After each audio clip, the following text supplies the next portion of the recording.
this video, I'm going to show you how to make a simple yet beautiful dress. It's really easy to make. You just have a few pieces to assemble with the option of pockets. I'm going to show you both versions. Just make sure that the fabric you get is a stretch fabric.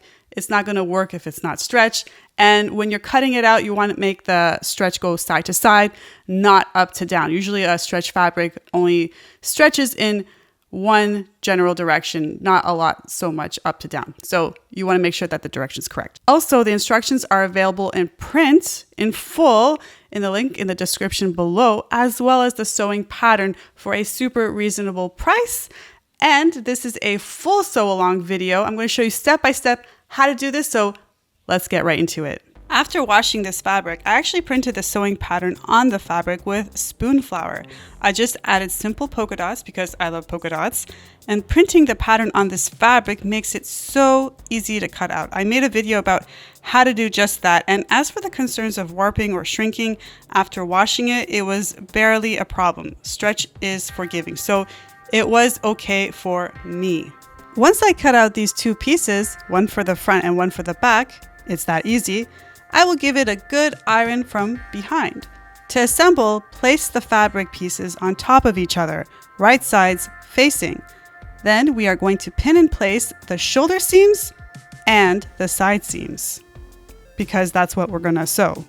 Or serge if you prefer. If you're going to sew, use a zigzag stitch. The seam allowance here is 5/8 of an inch. Now, when we put it right side out, you'll notice that we'll have to finish the raw edges, and that will be along the neckline, the armhole, and the bottom.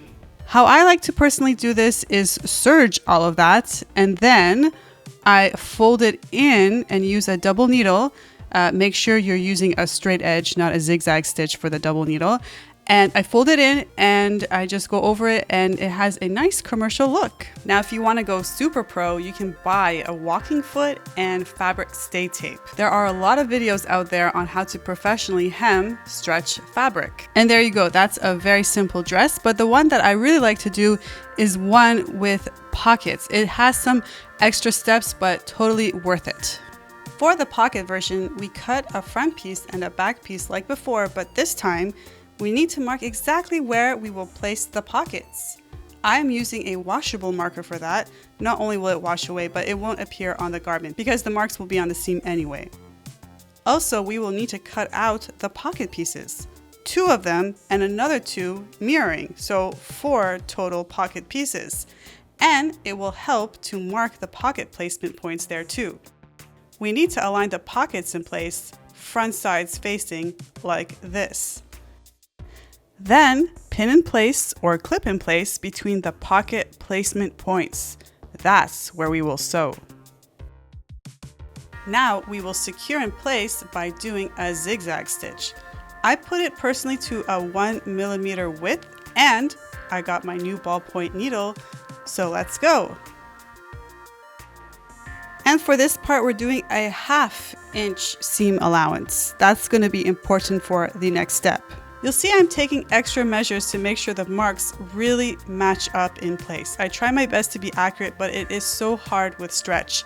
If you want to make this easier and not have the fabrics roll up, it's probably a good idea to serge around the pocket piece first, which is something I will definitely do next time. It's totally optional though. Now let's open these pocket flaps, and with the seams outwards, we are going to press iron it.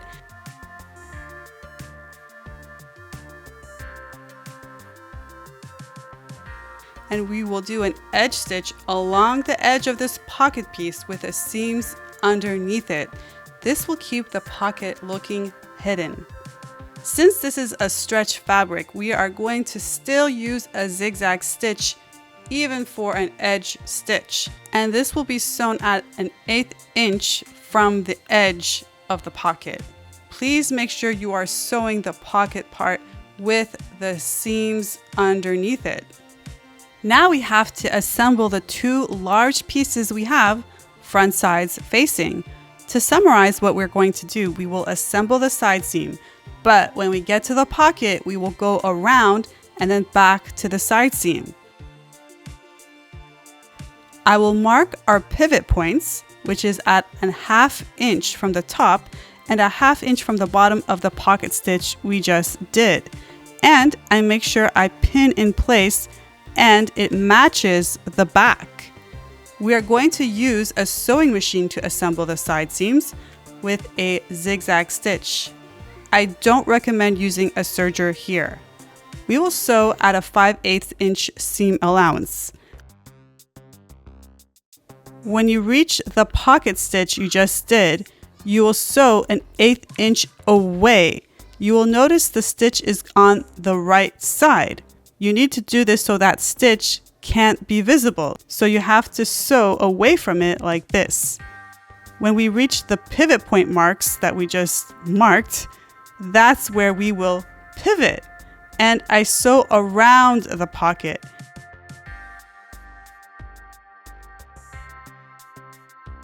And when I reach the end, I will make sure I do the same thing I just did.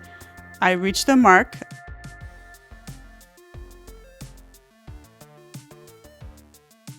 I pivot and I make sure I'm an 1/8 inch away from the pocket stitch, and then I continue assembling the side seam to the end. Repeat on the other side. And I assemble the shoulder seams with a serger because it's easier for me, or you can continue using a sewing machine with that zigzag stitch. So when you put the piece right side out, you'll notice how amazing the pocket looks. But we still have some steps left. We have to finish our raw edges. To do this, I serge the neckline, shoulder seams, and the bottom. Then I fold it in and sew with a double needle on a sewing machine. And make sure you are on the straight stitch mode. You can't do a zigzag with a double needle here. And that's it. You are finished. Congratulations. This is such a fun dress. Thank you for watching and have a great day.